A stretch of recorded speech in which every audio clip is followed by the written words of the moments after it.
Hello and welcome back to Family Guy Explained here on No Bullshit. Our last Family Guy video was such a hit, I thought I would bring back this series sooner rather than later. But there's no new episodes of Family Guy right now, unfortunately. But don't worry, the new season does start in about a month from now, at the end of September. In the meantime, I thought we would dive into an older episode from Season 9 called Excellence in Broadcasting. Premiering in October 2010, almost 8 years ago, this episode may seem a little dated now, but in some ways, it's also more relevant than ever. This episode sees Brian going full-blown Republican, for starters, something which more and more people in our country now are doing in the present, under Trump. And if you don't know, Brian has always been a textbook liberal on the show, so seeing him turn to the right wing is really a joy to watch. There's also a brief reference to the actor Rainn Wilson in this one, an actor who's been in the news lately a lot, for both good and bad reasons, which we'll get to soon. With all that said, let's go ahead and jump into this episode. Things start off with the Griffin family at home as usual. Lois is reading the paper and they discover Rush Limbaugh is doing a book signing in their town today. This naturally angers Brian, the stark liberal of the household. You see, for those who don't know, Rush Limbaugh is an American talk show radio host and a conservative political commentator and influencer. And while it may seem like he's from a dying generation now from radio, but his daily talk show still gets around 13 million listeners a week to this day, making him the most listened to talk radio program in the United States. And I'd be willing to bet he was even more popular back in 2010 when this episode came out, and even more so earlier before that in the early 2000s and the 90s, when radio was still king, of course, before the internet and streaming took over like it is now. Yes, Rush has been one of the biggest radio shows for decades now, and he's of course been one of the biggest proponents of conservative values in America too. Rush is certainly our guy, and as this episode goes on, you'll see Brian begins to become a fast fan of his too. But let's not get ahead of ourselves. Brian still hates Rush at this point. That's why he throws out this poor attempt at an insult when hearing about him. Why's Limbaugh coming here?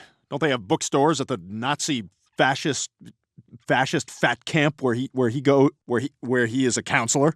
I tell you what, Brian, if you want, we'll give you another crack at that. This guy single-handedly set political discourse back 100 years. Following this, Brian decides to go to the book signing and confront Rush himself in person. But first, Stewie goes off to look at some tasteful nudes at the bookstore. A pretty funny joke about the delusional artist who try and sell nude photography and hardcover books at Barnes & Noble or something. Next, Brian goes off at Rush, complaining that he ruined a generation of American politics again, and he insults Rush for being divorced multiple times. You can already see Brian's blind hatred for the guy, clearly. That's based on little to do with him and more about his reputation and Rush's vast influence. I really can't overstate enough how big and widespread Rush Limbaugh and his show is. He's really been the voice of conservatism and Republicans for generations now, and that's why liberals like Brian hate him so much too. Rush is the most popular radio show in the country, and he's conservative. Really must burn the liberals' asses. Next, Limbaugh asks a pretty fair question. Has Brian ever actually read anything he's written? This prompts Brian to give this hilarious response. Have you ever read anything I've written?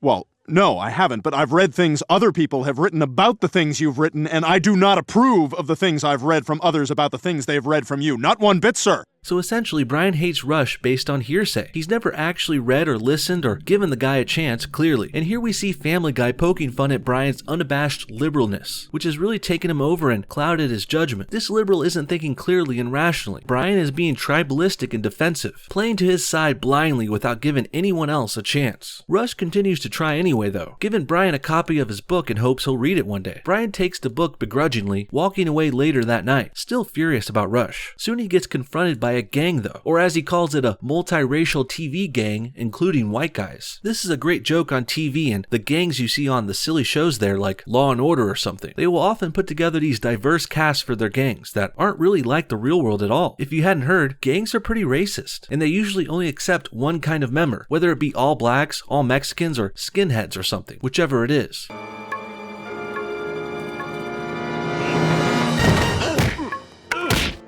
Luckily, Brian has a guardian angel watching over him. Rush Limbaugh pops back up to save him from the gang, and it turns out Rush has some pretty good fighting moves too, and he must have a good heart as well. He just saved Brian despite their differences, and despite Brian insulting him pretty bad before. And then Rush says, "You would have done the same for me, right, Brian?" To which Brian responds yes, but not in a very convincing way. That's because liberals like him hate their opponents so much, they wouldn't piss on them if they were on fire. While classy conservatives like Rush, they stand up for all people. Whatever's right is more important important to Republicans, not who you voted for. It's also worth noting that Rush voiced himself in this episode. His signature deep, perfect for radio pitch and voice is really unmistakable, and it's great to see the guy go along with this episode, playing a main character in it who's willing to joke about himself and Republicans alike. Rush is a really good sport here, and good on Family Guy for making this happen too. After the battle, Rush urges Brian to try reading his book again, and after saving his life, Brian finds it hard to refuse, so he promises to read 4 pages, and maybe more if that night's episode of The Office sucks. I know my staplers, by sound and by weight. And that stapler, good sir, is a shroot. Ha! Look at John Krasinski look at the camera. He can't believe this guy.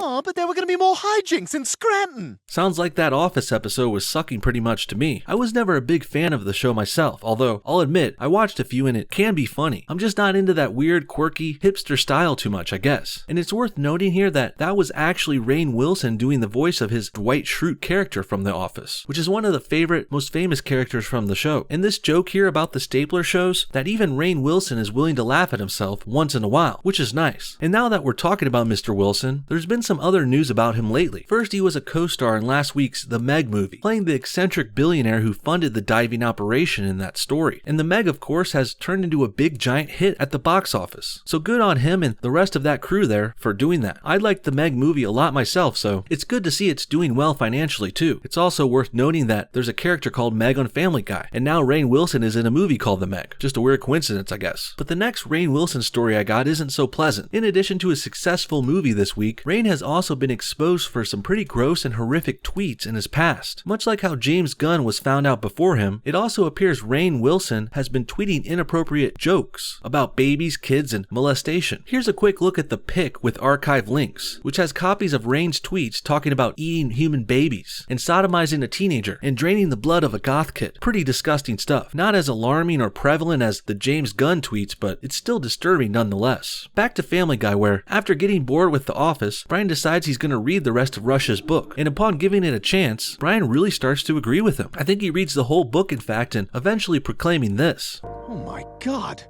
Rush Limbaugh was right all along. Conservative republicanism is the answer. Good. Good for Brian. Brian, look at this. Now this is a tasteful nude.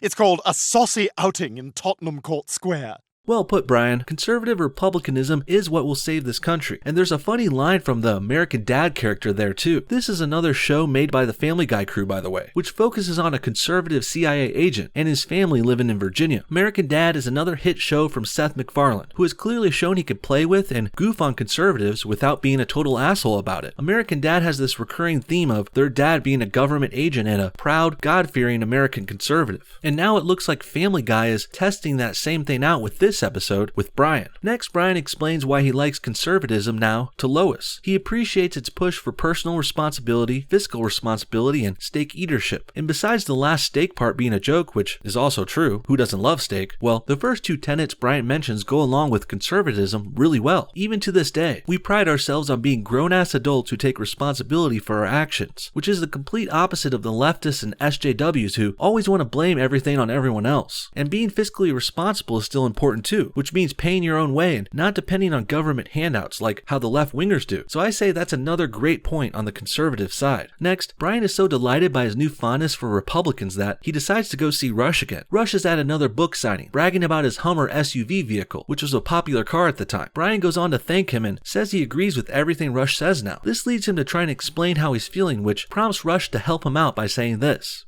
I want to find the right words to describe how much I agree with you. I got the words, Brian. Thank you, Rush, for doing my thinking for me because I lack the ability to think critically and independently. Yes, that. This is a common criticism many would lay at the feet of Rush's fans. They like Rush because he does all the critical thinking for them. But that's not so bad either if you think about it. Rush is a sharp commentator with his pulse on the nation and its politics. People flock to him because he's smart and well-spoken, but they don't choose to support him and buy his products until they realize Rush is on point and a good driving conservative voice in this nation that is very much needed. Next, Rush takes Brian to the Republican National Headquarters headquarters. There we see a number of other prominent Republicans from the time. First, George W. Bush shows up calling Rush Uncle Rush. Bush, of course, was the previous president, serving our country for the 8 years before Obama came to office in 2009. This episode only aired a year or so after Bush left office too, so he was still pretty relevant. And Bush treats Rush as an uncle figure because many believed Rush was even influencing the president during his tenure at this time, which is probably true. Like I said before, Rush's scope and influence can never be overstated. Next, Senator John McCain shows up, another prominent Republican. He's the guy who ran against Obama in the 2008 election. This prompts a flashback to when Rush and McCain used to solve mysteries, which turns out to be a Republican spoof of the Scooby-Doo cartoon. I don't understand, John. The groundskeeper said he saw the mummy burning the flag. But mummies don't hate America. They sure don't, Rush, but Democrats do. Ruh-roh, Democrats! Next, Brian talks to Lois again, who thinks he's turning Republican now because he's such a contrarian. Brian always wants to be in the out group. He wants to be the little guy to make him feel smarter and special. So now that the Democrats are in charge during this time, Obama was in his second year by 2010, well, this seems to be a big reason Brian wants to switch to the right wing now. Brian denies this accusation though, but that prompts Lois to prove it's true by asking him about some popular movies. What did you think of the movie Titanic? Horrible. One of the worst movies ever made. How about Slumdog Millionaire? Overrated. Just a terrible movie. Cocktail. Actually, not a bad film. As classically structured cinema, Cocktail was one of the best films of its era. You make me sick, Brian. As much as I like me some Cocktail with Tom Cruise, you gotta admit, Brian is being a contrarian, and this is a good time to mention how this era was for Republicans. The right just came off of 8 years of Bush in office and conservatism in power, only to switch back to the Democrats with Obama in 2008 and 9. And it's not easy being the minority out-of-office party either, but you have to admit, the Republicans dealt with it a lot better than the Democrats. The left has been freaking out non-stop ever since they lost to Trump in 2016. They've continued to cry, lie, and riot in the streets even, which is a much more childish and terrible reaction than the way the right-wingers acted after Obama won. Next, Brian invites Rush over to the house for family dinner. Lois immediately goes after him though, claiming he brainwashed their dog into being a Republican. This prompts a bit of an argument, which leads the group into my favorite part of the episode, a musical number called Republican Town. I dream of Republican Town, where men to the right of the aisle don't back down. The streets are aglow with the smell of apple pies, and babies come out of the womb in coats and ties. This song is great not only because it's funny and well performed, but it also breezes over all the hallmark conservative issues. First, they start off in a classic American neighborhood with white picket fences and all. Next, they do a little pro-Second Amendment bit supporting the Stand Your Ground laws. Religion comes up too, as they visit a Catholic church, assuring Lois that Catholics can be Republicans. But when she asks if Muslims can, well, that's a little too far. Later, they make a joke about being anti-abortion, followed by more singing and dancing at a Republican carnival, which even shows us a visit from Dick Cheney, the former vice president who served under George Bush. Although many claim Cheney was the one really calling the shots, but that's a whole other story. Angered by Lois, Brian decides to move out and become roommates with a reluctant Rush Limbaugh, and Brian begins to irritate Rush with his blind devotion too. He replaces a number of Limbaugh's possessions with American-made versions, which all go wrong, an apparent joke on American factories. Deciding to follow Limbaugh to his radio show, Brian attempts to voice his own political opinions on the air about the Speaker of the House, Nancy Pelosi, causing Limbaugh to become frustrated and throw him out of the studio. Deciding to prove his devotion to the conservative cause, Brian attempts to waterboard Pelosi before being apprehended and arrested. Later, after being bailed out by Limbaugh, Brian continues to assert his conservatism. Limbaugh attempts to convince Brian he is only fighting against the establishment due to his desire to be the underdog, much like how Lois called him a contrarian before. Rush tells Brian that a child was executed in Texas and Brian is visibly horrified. Limbaugh then says he made that story up, but Brian's honest reaction to it shows he's a liberal at heart. Reassuring Brian of his liberal convictions, Rush leaves the jail, making a Grapes of Wrath-like pledge to be around wherever conservative causes need help. Outside, Rush and Brian heckle each other one last time, and the episode ends with Limbaugh transforming into a bald eagle and flying away into the skyline.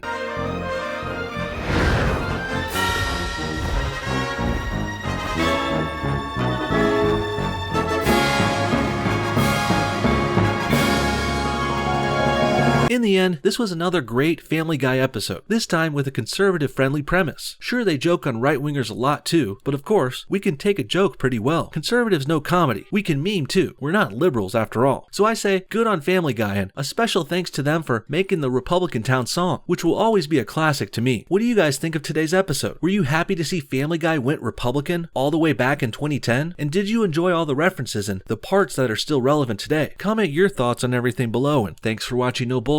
See y'all next time.